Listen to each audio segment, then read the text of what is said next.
Hi అండి, అందరికీ నమస్తే. నేను ఈరోజు ఒక హెల్తీ రెసిపీతో మీ ముందుకు వచ్చానండి. అది అరటి పువ్వు పన్నీర్ కర్రీ, బనానా ఫ్లేవర్ అంటారు కదా, అది. దీన్ని చాలామంది ఎలా వాడాలో, ఏ విధంగా వండుకోవాలో తెలియదండి. అది చూపించడానికే వీడియో చేస్తున్నాను.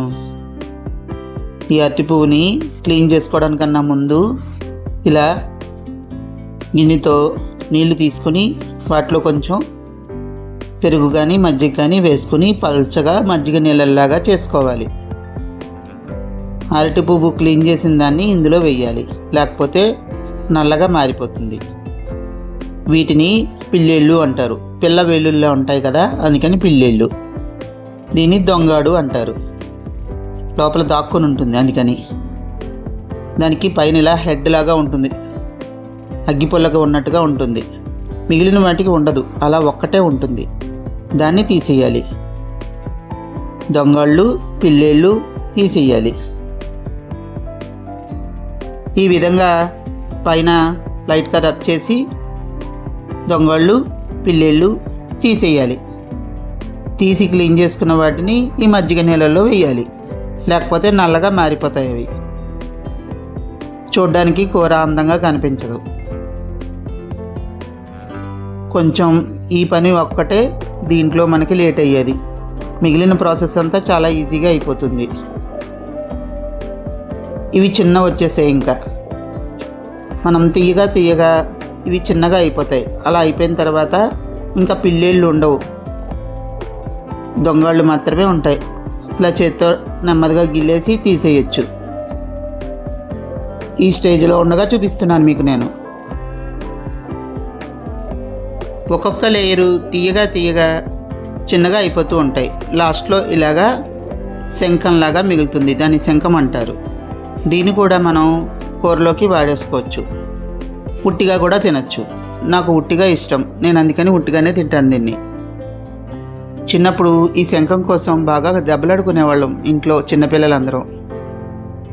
ఇట్లా వీటిని క్లీన్ చేసిన వాటిని ఒక మిక్సీ జార్లోకి తీసుకోండి. మిక్సీ జార్లో ఫుల్గా తీసుకున్నా పర్వాలేదు. వీటిని మిక్సీ జార్లో వేసుకున్న తర్వాత కచ్చాపచ్చాగా గ్రైండ్ చేసుకోవాలి. ఆ గ్రైండ్ చేయడానికి కూడా అవసరమైతే ఈ మజ్జిగ నీళ్ళే వాడాలి. నేనైతే కొంచెం మెత్తగా గ్రైండ్ చేసుకున్నాను. ఈ విధంగా మెత్తగా గ్రైండ్ చేసుకున్నాను. కావాలనుకుంటే కొంచెం కచ్చాపచ్చాగా కూడా తీసేయచ్చు. దీంట్లోకి కేవలం ఈ మజ్జిగ నీళ్ళు మాత్రమే వాడాలి. కూర రంగు మారిపోకుండా ఉంటుంది. ఇప్పుడు ఒక ప్యాన్ పెట్టుకుని దాంట్లోకి పసుపు, ఆవాలు, కరివేపాకు,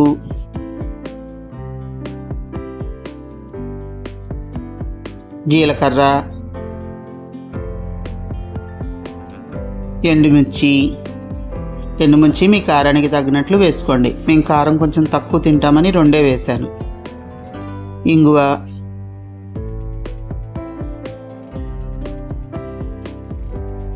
వేసి కొంచెం ఆయిల్ పోసుకుని